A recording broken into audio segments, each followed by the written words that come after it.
the shooting of evacuation columns.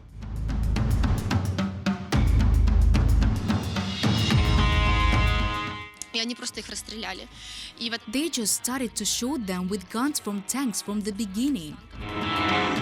Rapes and inhuman torture. Они сказали, что сейчас привезут мою 17-летнюю дочь. They said they would bring my 70-year-old daughter and they would untie my eyes and rape her. All this would be on my conscience. Atrocities of Russians in Ukraine, an order or a personal initiative. It is just this paradigm in their minds that is forcibly murderous to destroy. We must be destroyed by any means. Violence. Trample morally, for example, to a lifetime.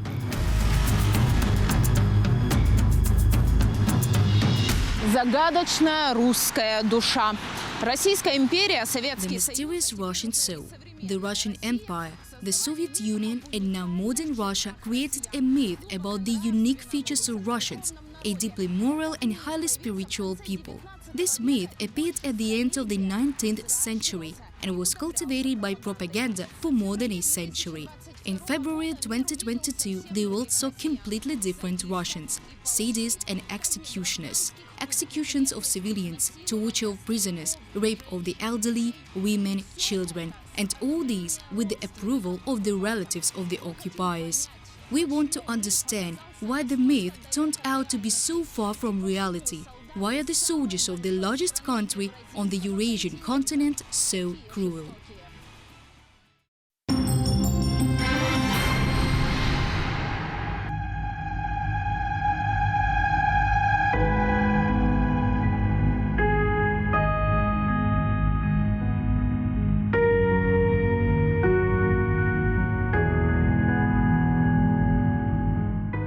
Do you remember you killed somewhere 4 or 5 people? Did they fall down after you shot them? They didn't fall. There were only pieces of their bodies. Almost of the beginning of Kherson city, human bodies were lying. Arms, legs, heads and body, everything separately. There were bodies lying on the road and we didn't even move them. I also participated in this. We tortured prisoners.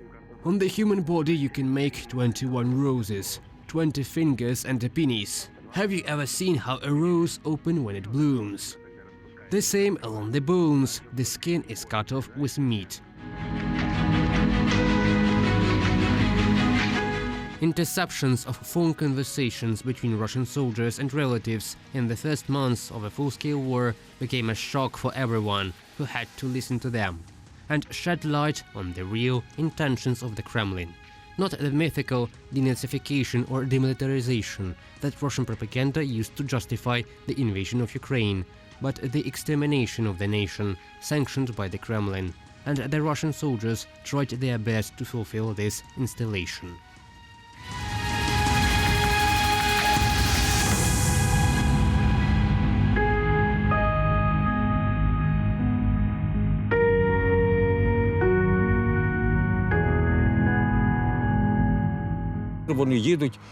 When they started shooting at the houses, we hid. Then it burnt down. They shot into the wall and drove off.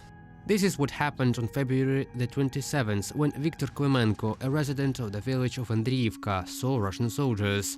The Russians drove people out of their houses, or settled in those from which the residents were evacuated. They occupied Viktor Klemenko's basement. They moved mattresses and bedding from the house. The man and his wife were hiding in the neighbor's basement. The occupation of the village lasted 35 days. 35 days of fear and terror. Вони шукали, хто служив в армії, хто був в АТО. They were looking for those who served in the army, who was in the ATO zone, checked, undressed the guys and looked for tattoos. One of the locals did not give tractor. They shot. The other was shot because they wanted to kill. My nephew with his friend was killed over there, at the collective farm. Before the full-scale invasion, more than 1,000 people lived in Andriivka. The occupation was fast. People didn't have time to evacuate. The terror began immediately. The Russians tortured and abused civilians. They executed 14 local residents. 3 more died as a result of shelling. Dozens are missing.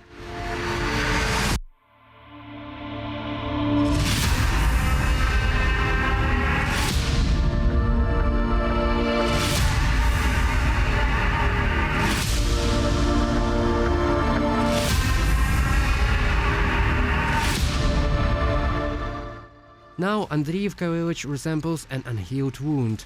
Most of the houses cannot be rebuilt, as they are destroyed and burned. In the rest, residents repair roofs, insert broken windows, remove facts of Russian occupation from the yards, but the memory left by the Russians cannot be changed so quickly. Нам привезли девочку-священник. A priest brought a girl, Dasha, 14 years old. She and her father with stepmother and grandfather were in a car in the center of the village. At that moment, Russians started to shoot with guns from tanks. Her grandfather covered Dasha with himself. They immediately killed dad and stepmother. He threw her out of the car and covered her with himself and asked to run. And when she crawled away, they shot at her and said, "Target." They shot her in the arms, in the legs. She crawled along the road and they just laughed. This story is from Dimir, another village near Kyiv. The methods were the same: executions of peaceful columns and a hunt for civilians. The same was in other villages of the Kyiv region: Borodyanka, Hostomel, Irpin, Bucha. After the liberation of the latter, a horrifying picture opened up to the world. The streets were littered with the bodies of civilians. Many of them had their hands tied behind their backs. People were kidnapped, held captive and tortured. На стінах це сліди від куль. The holes in the walls are bullet holes. Of course, a primary inspection has already been carried out here. All material evidence has been seized. In this position, it was here that these people were tortured, put on their knees and simply shot. These people were horrified. It is awful, but a death saved them from torture. In the territories liberated from the Russians, Ukrainian law enforcement officers found more than 30 torture facilities. The same number of Russian invaders organized filtration camps. The bodies of those who did not survive the torture were thrown into mass graves by the Russians. In trenches, the Ukrainian military and law enforcement officers discovered the bodies of hundreds of men, women and children. There are no names on these graves, more often numbers, but sometimes not even them. The reaction to the situation in Bucha was immediate. The United States and European countries have increased sanctions against Russia, and the International Criminal Court started to investigate the atrocities of Russians in Ukraine. This is not really a time for talking, it's a time for action.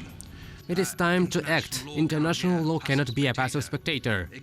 It must move with readiness to defend and insist on responsibility. The next day after I started the investigation, on March the 2nd, I sent a group to that region. I have been to Ukraine twice during this period, in Lviv and in Kyiv. Bucha was in this list also. My team of analysts and forensic experts, anthropologists and lawyers visited other regions as well. The Russians committed atrocities in every captured city or village.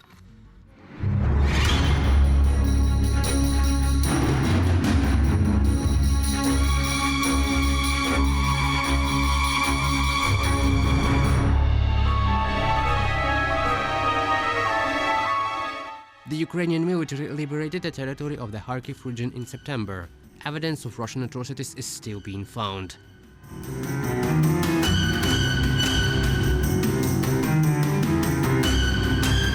Oleg Digalo was abducted by the invaders from his own house.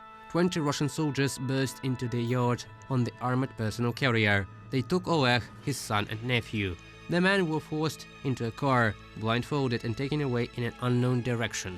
Oleg was beaten and tortured for 8 days. Спрашивали, атошники или не атошники. They asked about the military service. The beating lasted for a long period of time. They made injections in the leg. They beat me. They told that I would be disabled and the arms of the leg would be cut off.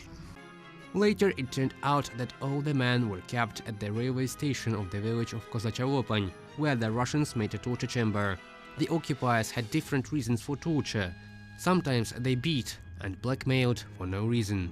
Они сказали, что сейчас привезут мою 17-летнюю дочь. They said they would bring my 70-year-old daughter and they would untie my eyes and rape her. All this would be on my conscience. Such cruelty is definitely not amateur performance, psychologists are sure. This happens either with the consent of the military leadership or by order.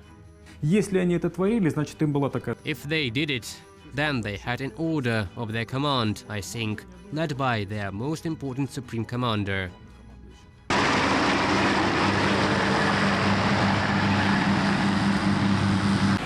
Это уничтожение народа. Ничто иное. This is the genocide of people, nothing else. Not the destruction of gangs, but the whole people. There is not a single militant in this area. There is simply the genocide of the Chechen people. Not much. What have you done? You destroyed the whole nation. 300,000 civilians killed, including 40,000 children. Cities and villages are destroyed. Even 13 years after the end of the Second Russian-Chechen War, the crimes of the Russians were not forgotten. Знаете, когда-то нам показывали... You know, once we were shown the Germans in various Soviet films, how they committed atrocities against the civilian population. In reality, it was much worse. Imagine, the women, children, old people were killed. Terror of the population was the main method of the Kremlin in the Russian-Chechen War. Air raids and bombardments of cities, mass executions, abductions of people. The Russians created almost 1,000 filtration camps in Chechnya and beyond. The most famous is the Chernokozovo death camp. Here is the testimony of one of the prisoners. Torture was carried out by 48 contract soldiers who came from Rostov, Volgograd and Vladikavkaz. Beatings and rape were most common sin. Among the prisoners there were a 10-year-old boy and his 30-year-old sister. The boy was beaten and the girl was raped. The mother and two daughters of one of the detained women managed to get a visit to her for 5,000 rubles. The meeting lasted 5 minutes, after which the mother and one of the daughters of the detainee were sent back. The eldest daughter, a 40-year-old girl, was detained. She was beaten and raped for 4 days in a row. Russia has never been punished for the crimes in Chechnya. In order to justify the atrocities, the propaganda machine worked at full. Они назвали нас бандитами во время Первой русско-чеченской. They called us bandits during the First Chechen War and quoted their imposed war as establishing constitutional order. Then they called us even worse, Islamic radicals, Islamic terrorists. Why do not they see? Putin does not see all this. Their kids, grandchildren, why do not they see them? Because they do not see this war, this bombing. Дискредитация противника. Этот прием российская пропаганда использовала в каждой войне. Discrediting the enemy. The Russian propaganda used this technique in every war. Thus, it tried to justify such aggression. First of all, in the eyes of the world community. The internal consumers did not delve into the details. In fact, a couple of statements by the Kremlin officials were enough. And the Russians began to believe, first in the Islamic radicals in Chechnya, then in the Nazis in Ukraine. And not just believe, but demand more and more blood. Just rape Ukrainian women and don't tell me anything, understand? So that I don't know anything. Do not forget the protection. This phone conversation between Russian soldier Roman Bykovsky and his wife Olga Bykovskaya was intercepted by the security service of Ukraine in mid-April. The woman laughs, allowing her husband to rape Ukrainian women. At the same time, Ukrainian and international investigators are documenting numerous cases of sexual violence by Russian soldiers. В Російській Федерації оця огульна гебельська пропаганда. In the Russian Federation, the sweeping Goebbels propaganda showed Ukrainians as a non-people, the Ukrainian state as a non-state, and so on. The same propaganda worked in Nazi Germany, for example with the Jews, plus Russian despotism, which lasted for several hundred years. Ukraine called on the UN and other international organizations to investigate the facts of violence. Such cases, dozens if not hundreds, because often the victims prefer to keep silent about violence. Someone doesn't want to remember the horrors, someone is ashamed. This woman didn't remain silent. Her daughter was raped by a Russian military man. He dragged her into a classroom on the second floor, raped her all night, injected drugs, said she would feel nothing. He cut her cheek and neck, he raped her, wanted to kill her. Psychologist Yuri Irkin believes that the rapes of civilians by Russian invaders are deliberate and purposeful and are not random incidents. This is just part of the terror machine. Это как раз вот это вот насильственно It is just this paradigm in their minds that is forcibly murderous to destroy. We must be destroyed by any means. Violence. trample morally, for example, to a lifetime. Therefore, any sane person in the 21st century knows that sexual abuse is a hyper-traumatic situation. Если жестокость российских солдат можно If еще... the cruelty of Russian soldiers can still be somehow explained, not understood and accepted but explained, by pumping up propaganda, ideology orders, then why are civilians so thirsty for blood? They approve the atrocities in Ukraine, and it shocks even psychologists. Морально людей просто двумя словами. Тебе так нравится? If I got there, I would also mock. You and I are the same. Violence is in all spheres of peaceful Russian life, at home, on vacation, at work. Assault is the main argument of Russians in any disputes.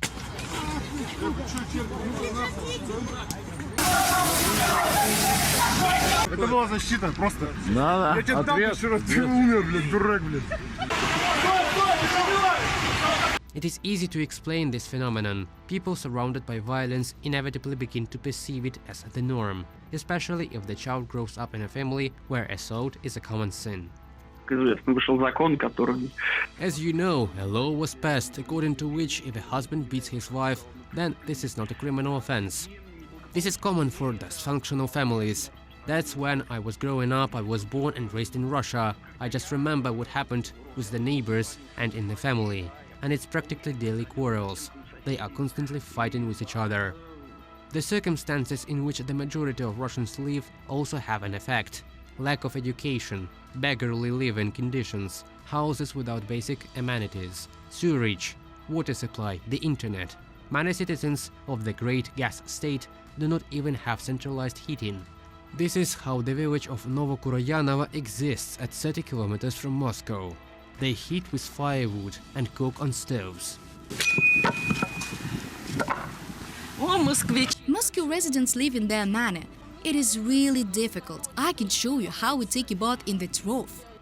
No matter how much Kremlin propaganda tries to show the world a prosperous Russia, people outside of Moscow, St. Petersburg and several other large cities don't live but survive. Если взять, например, город Рубцовск. If we take, for example, the city of Rubtsovsk in the Altai, there are 4 penal colonies, and moreover, soldiers who committed crimes in Bucha were from this city. Russian penal colonies are a torture conveyor. Accordingly, those people who work there, they also bring up those people, who then join the army and go to Ukraine to kill civilians. The Putin regime is quite satisfied with this state of affairs. Hardened by poverty, people are ready to pounce on each other if such an order comes from the Kremlin. It is proven by Soviet dictators. Постійно було рабство в різних формах. They always had slavery in various forms, in the special services, in the punitive organs of the Soviet Union, which carried out repressions. We are talking about the Extraordinary Commission, the State Political Administration, then the NKVD. Somewhere between 2 and 3% had higher education. And on such a plebs, on such people, the Soviet government, now the Russian Federation, has always stalked. And on such plebs, on such people, the Soviet government, now the Russian Federation, has always staked. Such people have a very low moral standard, knowing their upbringing. Фашисты будущего будут... The fascists of the future will call themselves anti-fascist. This phrase is attributed to British Prime Minister Winston Churchill. Whether he said it, historians are still arguing. One thing is clear. Those who for decades attributed to themselves the image of the winner of the Nazis repeat their worst crimes. To get rid of this cruelty, sadism and desire to destroy everyone, the Russians can only be punished for their atrocities. And the mechanisms for this are already working. The International Criminal Court is investigating Russian crimes. Physically bringing these people to justice is also the main task in order to bring those responsible. It will be necessary either something to be changed in Russia. These people are extradited to those courts that handle such cases, or they leave Russia. Here it is very important that there are a sufficient number of international warrants for arrest, so that they are executed by those countries to which Russians can theoretically go. Ukraine is also conducting its own investigation. Law enforcement agencies have opened more than 40,000 criminal proceedings against the Russian military. And these are not nameless soldiers. 168,000 invaders have already been identified. Names, ranks, places of service, data of relatives. And justice, even after decades, will overtake everyone. Ксенія Барвіненко, Діана Колесник, Павло Штельмах, specially for UATV News.